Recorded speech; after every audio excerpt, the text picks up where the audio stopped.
Hello everyone, a very good morning to all of you. Today is 3rd of August and we will see the important news articles from the newspaper The Indian Express. So these are the headlines of today's newspaper. क्या है कि government का जो big infrastructure push है, क्या nod to road project worth 50,655 crore का 50,655 करोड़ वो किस पे खर्च करने जा रही है? रोड प्रोजेक्ट पे।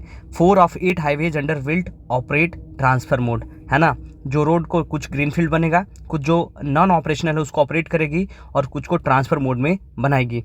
ठीक है, क्या बोला जा रहा है कि after easing model concession back government hopes to bring back private sector. PPP model पे काम करेंगे हम, पब्लिक प्राइवेट पे, ठीक है, पार्टनरशिप पे।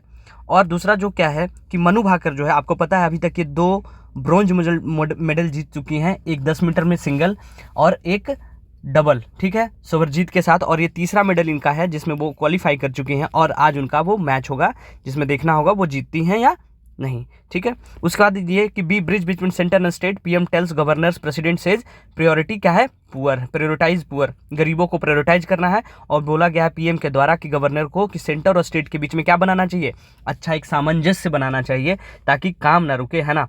उसके बाद क्या है कि मर्सीफुली यू डिड नॉट चलान the water, high court slams police probe transfer case to CBI. आपको पता है कि जो अमानवीय घटना हुई थी ORN में, राव IAS वाले कोचिंग में, जो जिसमें 3 लोग डूब के मर चुके थे, उसमें बोला गया है कि वो जो केस है उसको ट्रांसफ़र कर दिया गया है किसको? सीबीआई को। और आपको पता होगा कि अब लंबे लंबे बड़े बड़े लोग भी इसमें नपेंगे।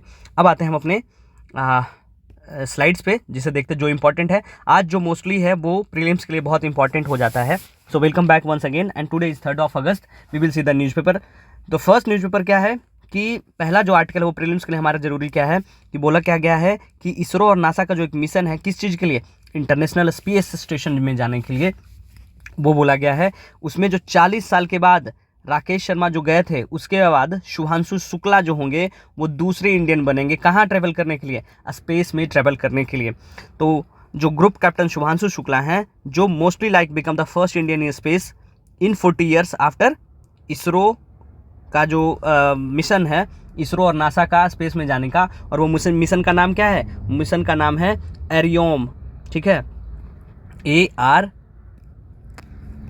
ARIOM, एरियोन मिशन 4 है, ठीक है, एरियोन मिशन 4, ठीक है। इसको क्या बोलते हैं? और AX4 भी हम बोलते हैं, राइट, AX4 मिशन बोलते हैं। ये क्या है? ये एक प्राइवेट स्पेस फ्लाइट है जो कहाँ जाएगी? स्पेस, इंटरनेशनल स्पेस स्टेशन में जाएगी। और ये किसके द्वारा किया जा रहा है? ये किया जा रहा है एरिक्स, है ना, एरियोम स्पेस और स्पेसएक्स के द्वारा। इसका क्या है? क्रू ड्रैगन स्पेसक्राफ्ट के द्वारा इसको ले जाया जाएगा। किसका किसका मिशन है अगर हम बात करें तो क्या है? एक प्राइवेट स्पेस फ्लाइट है, ओके। और किसके द्वारा ऑपरेट किया जा रहा है? एरियोम स्पेस एंड स्पेसएक्स के द्वारा, ठीक है।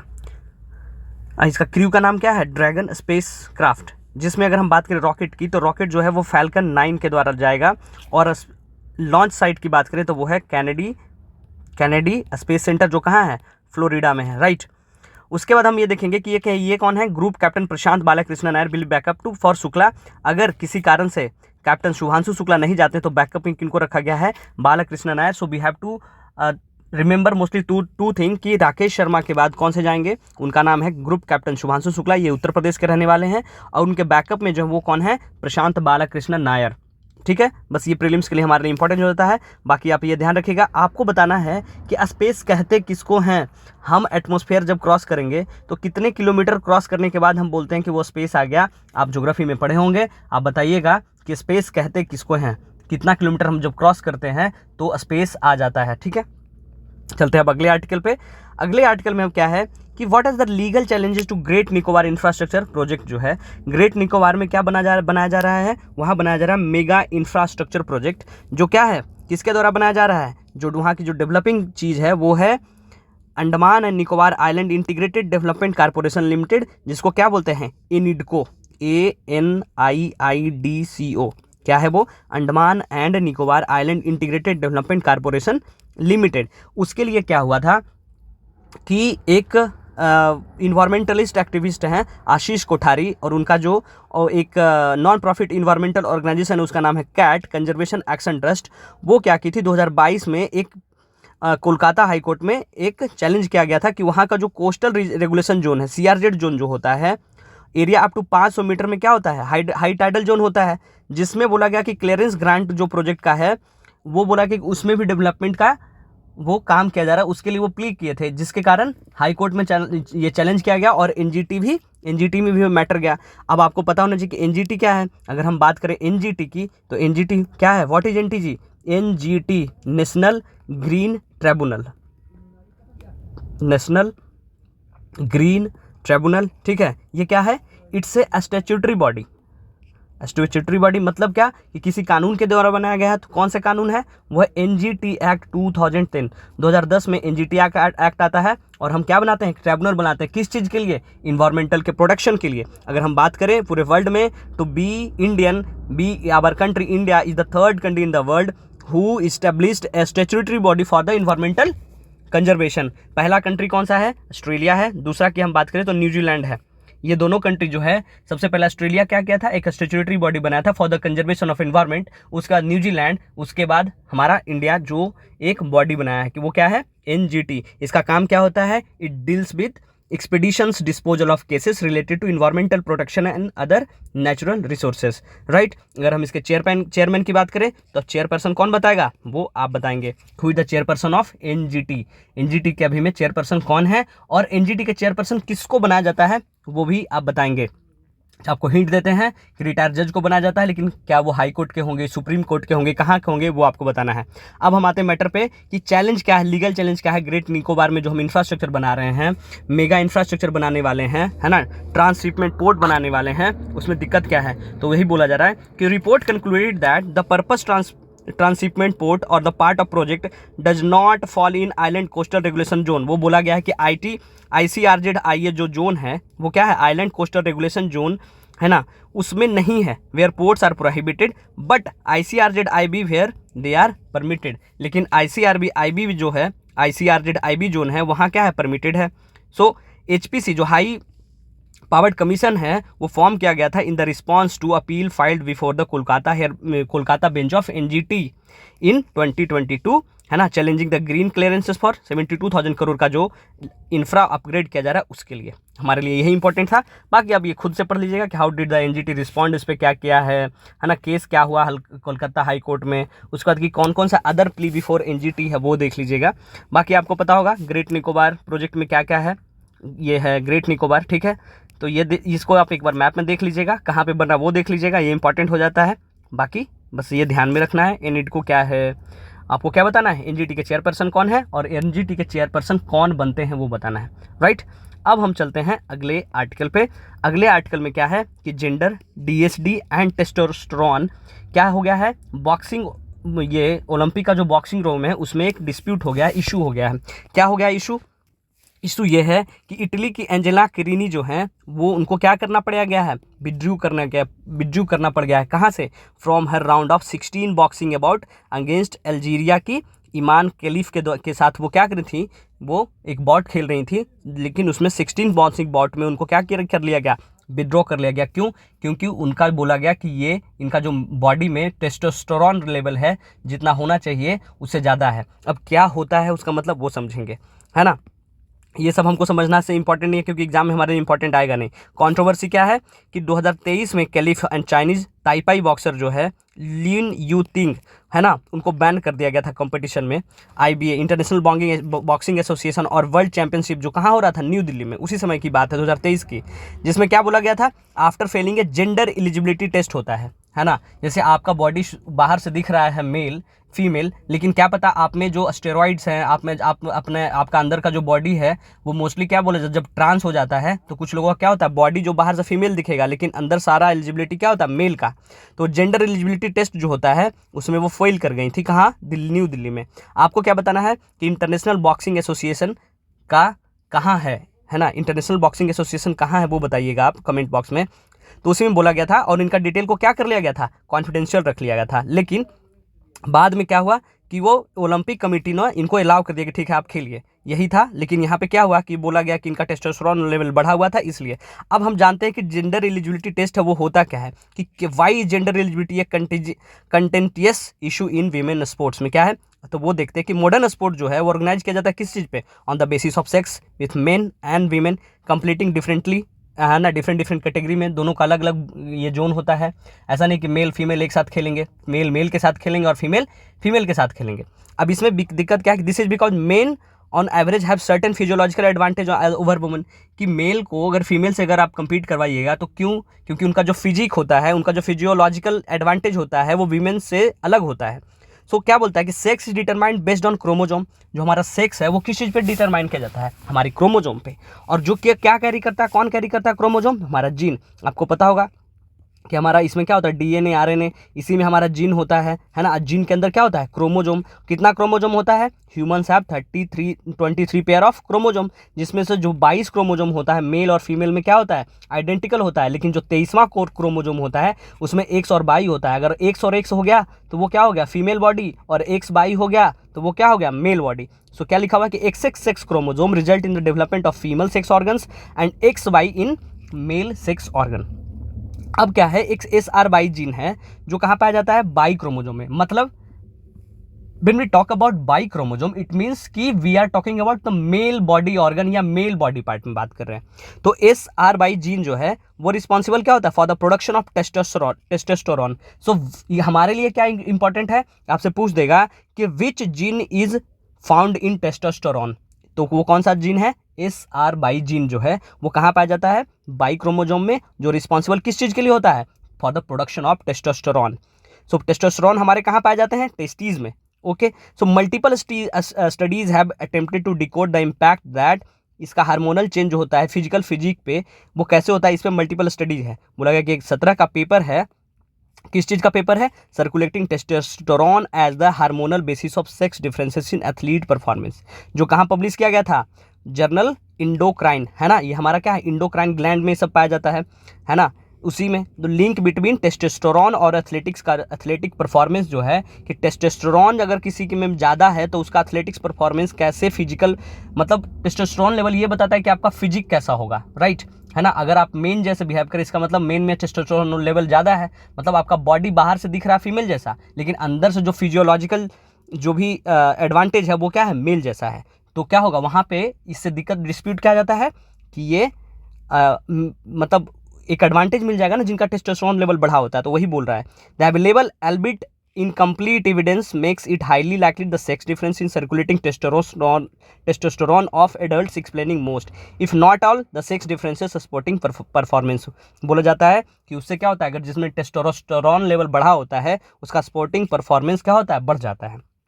यही ये बोला गया है कि इससे क्या होता है कि टेस्टोस्टेरोन बढ़ा देने से क्या होता है, मसल मास बढ़ जाता है, स्ट्रेंथ बन जाता है, बोन साइज बढ़ जाता है, स्ट्रेंथ डेंसिटी बढ़ जाता है, सर्कुलेटिंग हीमोग्लोबिन बढ़ जाता है, ये सब। So other studies also note that the data on the matter is inadequate present.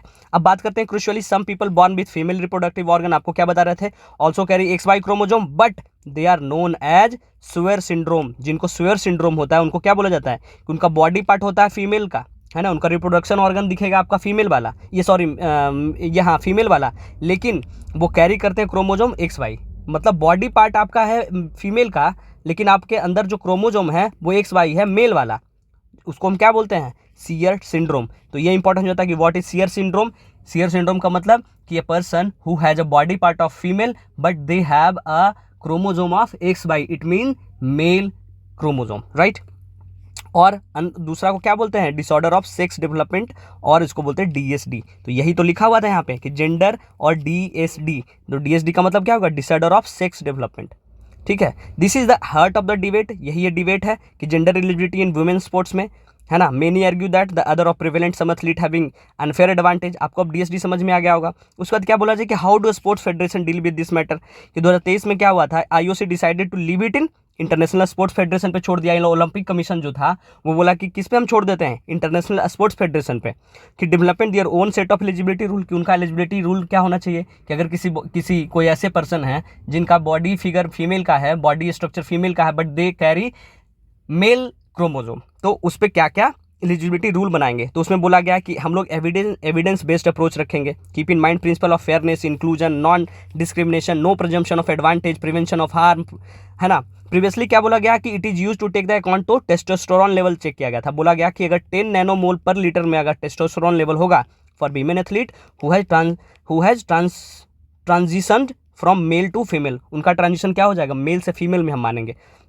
But the eligibility regulation of the World Athletics में बोला गया कि still uses testosterone level as the eligibility determination. DSD athlete need to keep their testosterone level below कितना 2.5 nanomol per litre, है ना, at least 24 month before they come eligible to participate in any event. किसी भी event में आने से पहले अगर उनका टेस्टोस्टेरोन लेवल कितना होना चाहिए, 2.5 नैनोमोल पर लीटर से कम होना चाहिए 24 महीना पहले तक।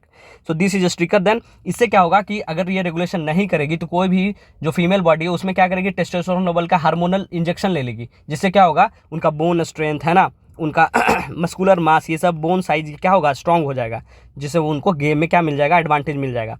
सो फीना द वर्ल्ड स्विंग पॉलिसी ये सब है, आप खुद से इसको पढ़ लीजिएगा। बाकी मेन जो इशू था कि कौन कौन सा डीएनडी क्या होता है, XY क्रोमोजोम क्या होता है, डिसऑर्डर क्या है, ये सब आपको समझा दिए, समझाने वाली बात है। बाकी ये जो डिस्प्यूट है इसको खुद से पढ़ लीजिएगा। ये याद रखिएगा कि इटली की जो एंजिला कैरिनी थी और अल्जीरिया की इमाम कैलिफ, ये दोनों के बीच में ही डिस्प्यूट हुआ था। अब चलते हैं हम अगले अपने आर्टिकल पे। अगला आर्टिकल जो है हमारा कि faster approval for FDI from the China can be considered if boost manufacturing. ये कौन कह रहे हैं, ये कह रहे हैं इंटरव्यू किसको लिया गया है, DPIIT के सेक्रेटरी जो है राजेश कुमार सिंह का, उनके द्वारा कहा गया है। हमारे लिए इंपॉर्टेंट क्या हो जाता है, हमारे लिए इंपॉर्टेंट ये है कि व्हाट इज DPIIT। DPIIT क्या है हमारे लिए, बस यही इंपॉर्टेंट है। DPIIT का मतलब क्या होता है आई एम सॉरी, DPIIT का मतलब क्या होता है, department of promotion of industry and internal trade, है ना। ये जो बॉडी है इसका नाम क्या है, DPIIT, ठीक है। इसका मतलब क्या हुआ कि department of promotion of industry and internal trade, right. ये क्या है, ये मिनिस्ट्री ऑफ कॉमर्स के अंदर काम करती है, ठीक है। ये किस चीज़ का काम करती है, this institution is responsible for formulation and implementation of promotion and developmental measure for growth of industrial sector. कि इंडस्ट्रियल सेक्टर में जो भी प्रमोशनल होगा उस डेवलपमेंट मेजर लेने का बात है, फॉर्मुलेशन का, इम्प्लीमेंटेशन का, पॉलिसी मेकिंग का रिस्पॉन्सिबिलिटी किसका होगा, DPIIT का, department of promotion of industry and internal trade का। तो उन्हीं का जो है उन्हीं पे बात किया गया कि ट्विक्स इन सर्टेन PLI, है ना, बीइंग डेलिबरेटेड। DPIIT के सेक्रेटरी कौन है, हमारे लिए इंपॉर्टेंट क्या हो जाता है, राजेश कुमार सिंह। प्रीलिम्स के लिए यही जरूरी है, आपको बस यही ध्यान रखना है। बाकी इनका इंटरव्यू है, पढ़ लीजिएगा, आपका नॉलेज बढ़ेगा, ठीक है। अब चलते हैं अगले आर्टिकल पे। अगले आर्टिकल में हमारा है places in news. Places in news में हम आज क्या देखेंगे, प्लेसेस इन न्यूज में हम देखेंगे टर्की को। टर्की में क्या हुआ है, क्यों ये न्यूज में है कि टर्की एम्स टू कल इट्स स्ट्रे डॉग, है ना। स्ट्रे डॉग बोला गया कि वहाँ बढ़ गया है तो उसको क्या करेगा, कल करेगा, मतलब उसका जो पॉपुलेशन है उसको कम करना, है ना। तो ये क्रिटिक बोल रहे हैं कि दिस से मूव इज अबाउट पॉलिटिक्स। जो मूव है टू कल the stray dogs is a political move, not for the welfare, है ना। Critic of legislature have expressed concern that Turkey animal shelter do not have enough capacity for all the stray dogs specially in rural areas. ठीक है, तो हम देखते हैं Turkey को। Turkey जो है वो, टर्की की ये मैप है, आप देखेंगे मैप में तो आपको ये पता चले कि टर्की का जो प्लेस है वो बहुत ही क्रूशियल जगह पे है। ज्योग्राफिकली देखेंगे तो पार्ट ऑफ एशिया है, बट ये मानता खुद को क्या कि हम यूरोप में हैं, यूरोपियन है, ठीक है। तो ये इशू है टर्की के साथ। टर्की को हम क्या बोलते हैं, रिपब्लिक ऑफ टर्की।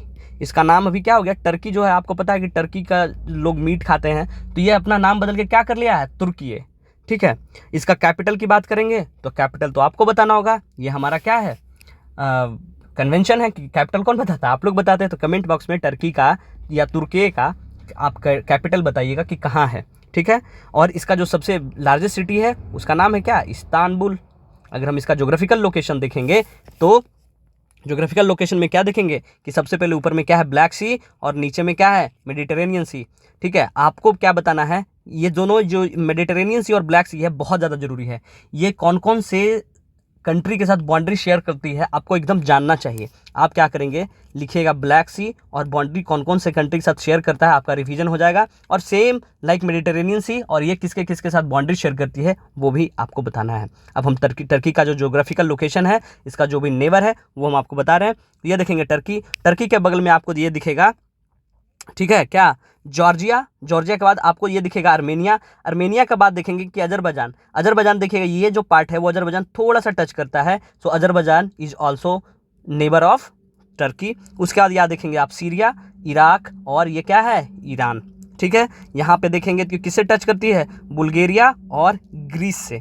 ऊपर में देखेंगे ब्लैक सी, ये एजियन सी है ना, ये जो छोटा सा है वो सिप्रस है। नीचे अगर आप आ जाएंगे तो आपको जो 2-3 दिन से डिस्प्यूट चल रहा होगा, जॉर्डन, पैलेस्टीन, इजराइल, लेबनन, है ना, इसका, और नीचे मेडिटेरियन सी। अगर हम यहाँ पे बात करेंगे तो this is sea of Crete, ये आइनोनियन सी, टेरेनियन सी। ये तो हम इटली के पास आ गए। हम कहाँ पे फोकस कर रहे हैं आप, टर्की पे। टर्की को और क्या कहा जाता है, सिक मैन ऑफ यूरोप।